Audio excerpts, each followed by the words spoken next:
Hi guys, it's me Rian. So for today, magvo-voice out ulit tayo magvo-voice out ako kasama ang aking pinsan na si Yumi. At ako naman ang magli-lip-sync, gagayahin ko siya, yung voice niya lang, okay? So let's go and start the game. Hi guys, may naisip na po kami. At alam niyo na po yun. Lamit-lamitan. Himala na naman po ito. Asawa po ni Himalo. Wait lang. Ano po kasi yun?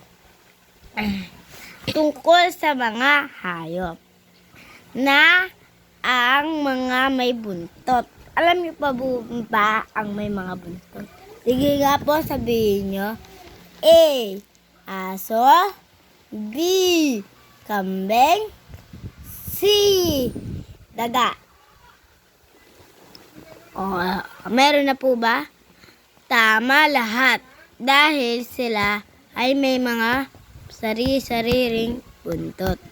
At meron pa pong isang babala. Asawa ni Baluga.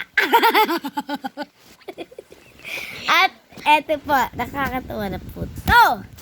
Alam niyo po ba, ang isang babae, pag nakita ang isang lalaki, pupusuan ng mga anghel. Papanahan yung puso ng babae at puso ng lalaki. Tapos pag nakita niya ang mata ng babae, mai-inlove siya at magkakarelasyon na sila. Sige na. Meron pang isa. Hindi niyo ito makakalain. Alam niyo po ba, ang isang hayop na may buhay katulad nating mga tao. Di niyo po ba napapag-aralan ang mga itinuro ng mga teacher sa inyo? Buhay ng hayop, buhay din ng tao. Pag pinatay sila, may makakasalanan kayo. At kung kayo naman ay humingi ng patawad, di nyo yung malalaman kung pinatawad na kayo. Pero kung namatay kayo, pag tinanggap kayo ng Diyos, pinatawad na lahat ng kasalanan nyo. Pero kung hindi, kunyari, nung nasa lupa ka pa, nagsisinungaling ka, nagmumura ka, at di ka sumusunod sa magulang, di ka nagpapapo sa matatanda sa'yo, at kung nasa langit ka, lahat ng pinagawa sa'yo, may nagawa mo nun. Kung di mo naman nagawa, paano na yon? Saan ka na pupunta?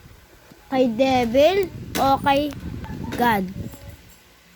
Ano po kaya? Dahil siya po ang Panginoon. Kaya sa kanya po kami sasama. Alam niyo po ba yun? Siyempre naman po. Ay, eto na naman po ang aking kapatid na makulit na si Bembem. At ako ay si Bengbeng. At etong kasama ko, si Yumi. At bye-bye! Nandito na naman po kami. Meron na naman po kami gagawin. Hi! Bye!